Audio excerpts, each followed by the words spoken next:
خیبر پختونخوا کے ضلع کرم میں سیکیورٹی فورسز کی کارروائی میں 7 خارج مارے گئے، جبکہ کیپٹن سمیت 6 جوانوں نے جام شہادت نوش کیا۔ پاک فوج کے شعبہ تعلقات عامہ ISPR کے مطابق سیکیورٹی فورسز نے کرم کے علاقے دوگر میں بھارتی پراکسی فتنہ خارج کے خلاف خفیہ اطلاع کی بنیاد پر آپریشن کیا گیا۔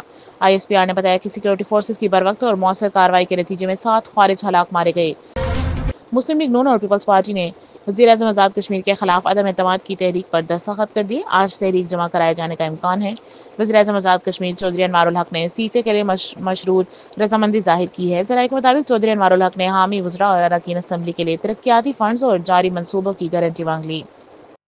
تحریک عدم اعتماد کے بعد نون لیگی اراکین وزارتوں سے استعفے دے کر اپوزیشن بینچوں پر بیٹھیں گے۔ خواجہ آصف نے واضح کیا کہ بھارت کابل میں افغان طالبان کی پشت پناہی کر رہا ہے۔ اب ٹی وی کو انٹرویو میں وزیر دفاع خواجہ آصف نے کہا کہ طالبان بھارت کی پراکسی بنے ہوئے ہیں اور بھارت افغان سرزمین سے پاکستان کے خلاف کم شدت کی جنگ چھیڑ رہا ہے۔ وزیر دفاع خواجہ آصف نے کہا کہ نئی دہلی اور افغان طالبان کے درمیان تعلقات کے ہمارے پاس شواہد موجود ہیں۔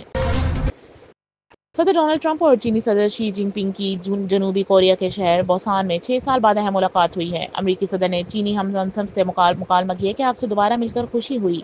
امریکی صدر نے چین کے ساتھ طویل مدتی بہترین تعلقات کی خواہش کا اظہار کرتے ہوئے کہا کہ امریکہ اور چین کے درمیان پہلے ہی بہت سی چیزوں پر اتفاق ہو چکا ہے، تاہم مزید کچھ اور معاملات پر آج اتفاق ہو جائے گا۔ انہوں نے چین کے ساتھ تجارتی معاہدہ ہونے کا امکان ظاہر کر دیا۔